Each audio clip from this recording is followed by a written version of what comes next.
I can tell from the sound of the sizzling, these burgers are 70% beef. There's a thin layer of fat that is slowly melting off. As each drop hits the flame, it immediately disintegrates. A drop of human blood is bright red when oxygenated. This spatula is 1 millimeter thick. Scraped against the grill, it sharpens over time. When used to kill, it can be extremely lethal. My dog is a golden retriever lab mix. She can run at a speed of 23 miles per hour. She has 42 sharp teeth. When she bites down, she can inflict 1,500 pounds of pressure per square inch. This is more than enough to penetrate human flesh, and although unable to sever the arm, it would inflict a tremendous amount of pain. Nelson Langhoff. He is extremely odd. His incessant talking at a speed so fast he must not be able to think before he says anything has given everyone a perception of him being intelligent. How little they know, how little all of them know. His weak facade and impotent attempts of communication leave those of us with an actual understanding of the world the only ones to see his lies. The clothes he wears shows an attention to detail only observed in those with obsessive-compulsive disorders. I know by leaving the burger rare, they will be more inclined to drip. One drop is all it'll take. A single drop landing on his shirt would drive him over the edge. It would bother him all night, and eventually he would find himself in the bathroom trying to clean it off. The bathroom, there are 20 tiles, all made of ceramic. All it would take is for me to leave 1 cup of water in front of the sink. He would enter the bathroom and slip, falling, smashing his head against the ground, where I would be to clean up the blood. I hear my dog bark, breaking me of this trance. These thoughts in my head are not my own. I don't comprehend what is happening. I feel trapped, unable to gain a moment of peace. The relentless thoughts running through my head. With every step, I find myself closer. I know I have left the burger perfectly juicy, dripping wet. I understand this is wrong, but I find myself unable to change anything. I have known Nelson for years, and he is one of my closest friends, and yet I want him dead.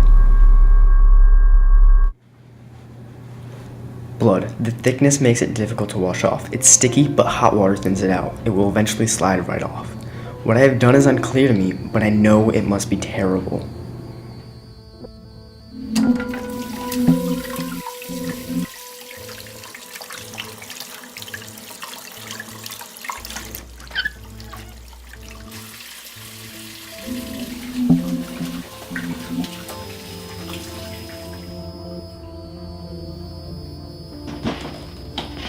Hey Sterling, have you seen Nelson? I haven't seen him in a while. Oh, yeah, he kind of fell ill and he had to go home, but he doesn't want to ruin anyone's night, so. Is he okay?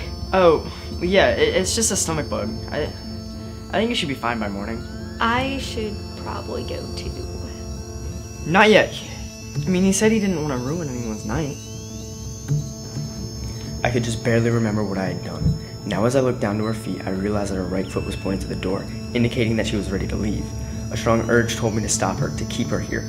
I also thought to tell her. I needed to tell her. I wanted it all to end. But before I could say anything, I heard a voice speak. It's the kitchen. I want to change something, but I'm not really sure what.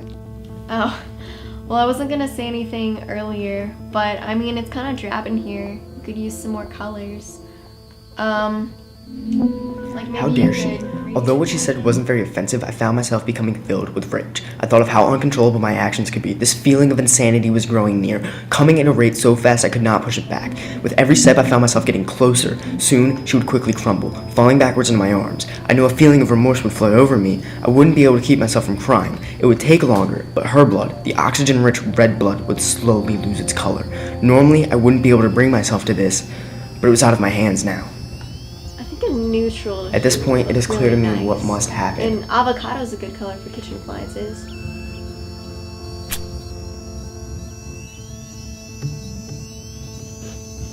If only there was. What if what they say is true? A mind is like a prison. I'm the one who has broken down these walls. I am finally released. I have found clarity.